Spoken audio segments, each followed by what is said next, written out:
Today I'm going to be showing you how to fix a Thermador oven with the bake element not working. The customer sent us two circuit boards. So this is the primary relay board. Obviously we can see there's a bunch of relays and a transformer on it. They also did send their main board, which is the one with the display. They did claim that the display was dim, and that was also an issue they wanted us to address. For today's video, we're going to be focusing on the bake element not working, and that's going to be because of a defective relay board. So let's go ahead and take a closer look at it. For those of you who don't know me, my name's Nick. I started Nick's Electronics Repair over a decade ago, and since then have fixed thousands of oven controller boards. All right, and we're going to take a closer look at it with the microscope.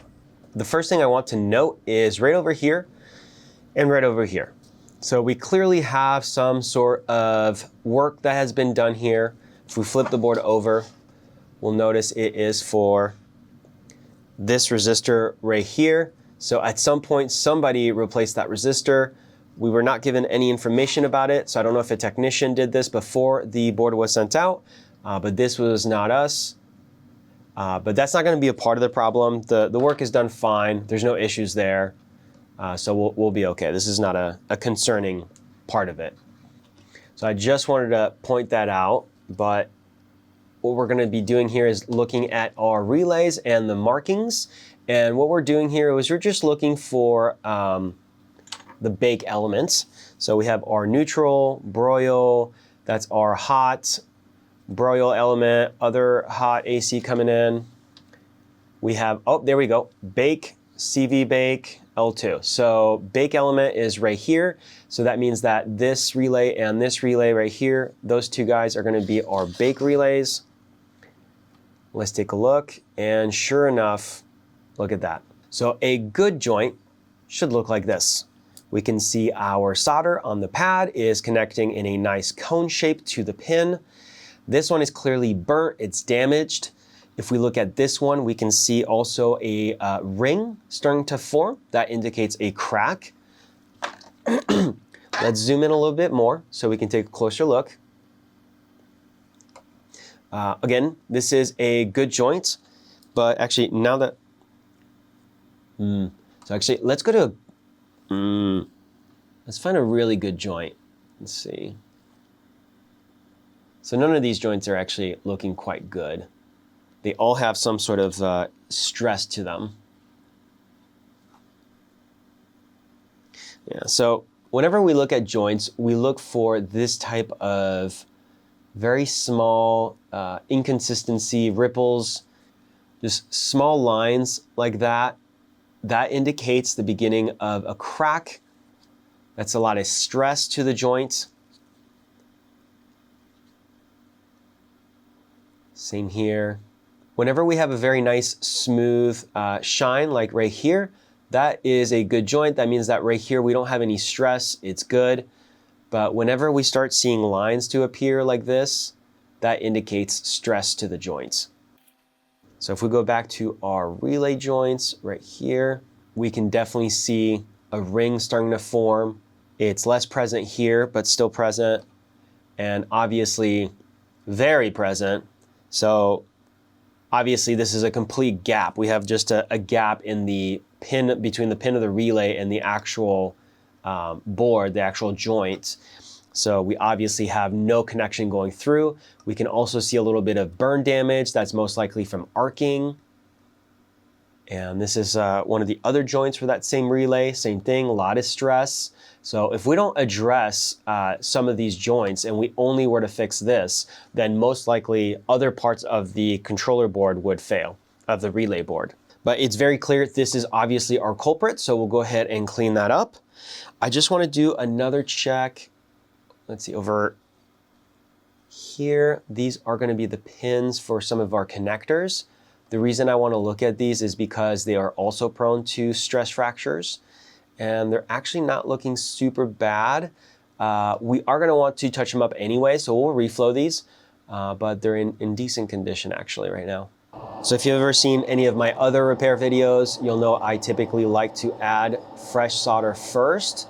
And the reason is because I want to get really good flow to the joints. And that looks like we got good flow. But because we have burn damage, it means we have impurities on the joints.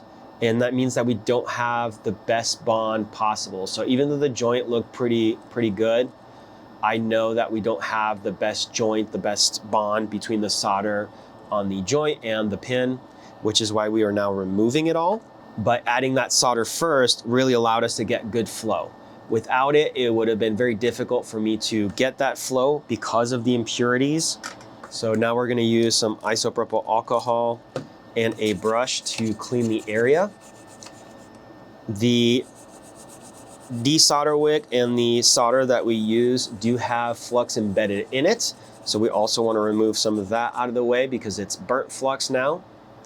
And now that joint looks a lot better. So we don't have any burn damage. The pin of the relay looks very clean. The joint looks clean. So now we can go ahead and add some new fresh solder to the area. And there we go. And that joint looks really good. So it's a very glossy, shiny joint. Looks a heck of a lot better than what we had before. All right, we're gonna do the same here. Now, this one did not have arcing. It did not have burn damage. So we don't have impurities in the way. So I'm okay with just adding new solder here and just getting good flow. We don't need to desolder or do any extreme type of cleaning here. And the same is going to be true with the rest of our joints. But as we saw earlier, as we were looking around, we did see that a lot of our joints had stress. And so we want to just make sure we touch all of those up. And then just to clarify, so that was the bake element that we were touching up. Now we're working our way through the broil element and some of the other high voltage lines. And then just so you have a little background information on this, the reason that these cracks occur is typically because of the heat, the temperature difference between when it is off and when it is on. So when things heat up, they expand, and when they cool down, they contract. And different materials expand and contract at different rates. So the copper that is on the pad expands and contracts at a different rate than the solder that is used to bond the copper pad to the pin of the relay. The pin of the relay is also made out of a different metal than both the solder and the copper pad. So that also expands and contracts at a different rates. So we have three different metals pushing and pulling on each other at different speeds and lengths. And that is what over time creates our crack joints. So what we're doing here is we're just reforming that solder bond, we're refreshing it. And we're doing that over all of the areas that have a lot of heat stress. So all the high voltage lines, relays, transformer. We'll touch the transformer up a little bit. Another reason this could happen is physical stress from heavy connectors as well, which is why we took a quick peek at the connector pins earlier. And I did say they looked okay. So we just did the relay pins for all of the bake elements, inbound, outbound, broil elements, inbound, outbound, other high voltage lines.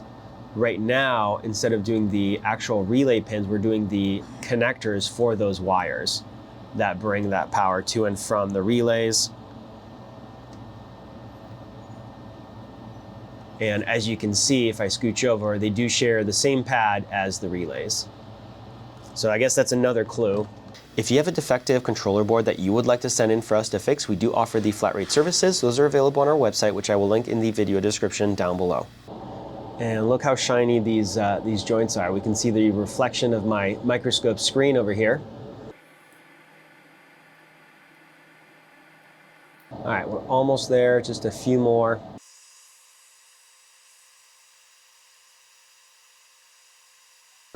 And actually, let's zoom in on this one a bit.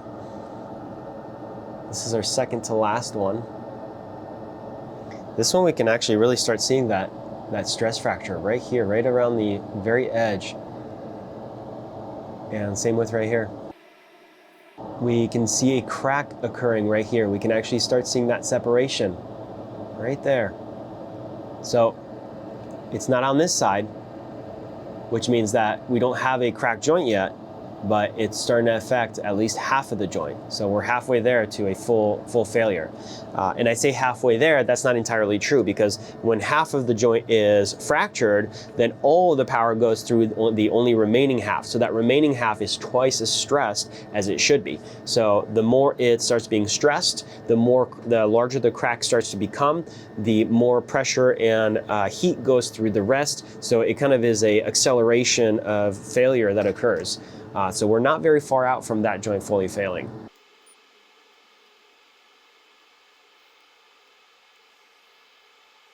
Okay, so next we are going to actually tackle the joints of the transformer. So this big yellow guy over here, it is fairly heavy. It also has a lot of power going through it. So this is an area of high heat stress. So we're definitely going to want to touch those up. Now, looking at these under the microscope, again, they don't look too bad, but we still want to touch them up, because if we don't, that could be something that fails in the near future.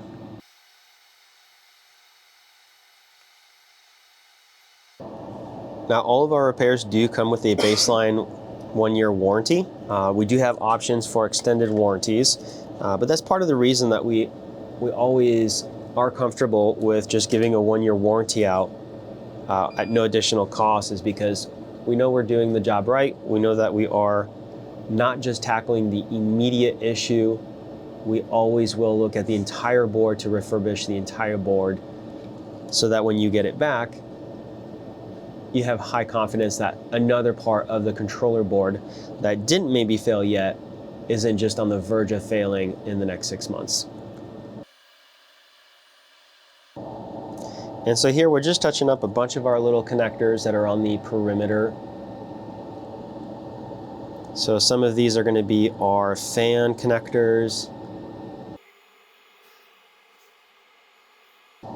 Some of these are going to be data lines that go to sensors. So for example, our temperature sensor, our door lock mechanism that identifies if the door is closed or not.